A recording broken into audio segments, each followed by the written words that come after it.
অনেকদিন পর আজ বিকেলে মায়ের সাথে মাঠ ঘুরতে গেছিলাম, আর তারপর গেলাম গাঁদা ফুলের জমিটাতে। আর সেখানে গিয়ে দেখি গাছগুলো এখনো ছোট আছে, বড় হয়নি। মা বলল কুড়িগুলো ভেঙে দেওয়া হয়নি, তাই জন্য এই গাছগুলো বড় হয়নি, চল তাহলে আমরা ভেঙেই যাই। মার কাজ তো শুরু হয়ে গিয়েছে, আমি সাইড থেকে আবার ভিডিও করতে শুরু করে দিয়েছি। মাঠে ঘুরতে এসেও শান্তি নেই, তখন কাজ দেখে আবার কাজ করতে শুরু করে দিতে হচ্ছে। এটা করলে আমাদেরই লাভ, তাড়াতাড়ি গাছটা ঝাঁকড়া হয়ে উঠবে, আর তাড়াতাড়ি আমরা এই গাছের থেকে বেশি বেশি ফুল পাবো। আর তখন বাজারে বিক্রি করলে ভালো দামেও আমরা বিক্রি করতে পারবো।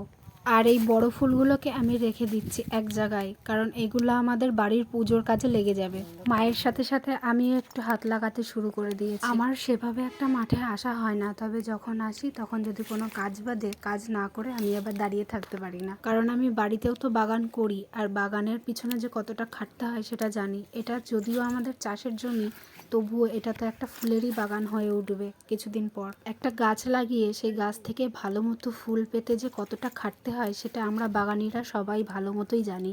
মোট 2 ঘন্টা টাইম লেগেছে আমাদের এই পুরো জমিটার কুড়িগুলো ভেঙে দিতে। আর পুরো জমিটার থেকে আমি ঠিক এতগুলো ফুল পেয়েছি বাড়ির পুজোর জন্য। এতক্ষণ কাজ করেছি, তাই মা বলল তাহলে তুই বাড়ির জন্য কতগুলো ডাল আর চারাই নিয়ে যা। কাজ করার পর যে অত সুন্দর গিফট পেয়েছি, এতে আমি অনেক খুশি। আজ তবে আসি, দেখা হচ্ছে পরের ভিডিওতে। টাটা সবাইকে।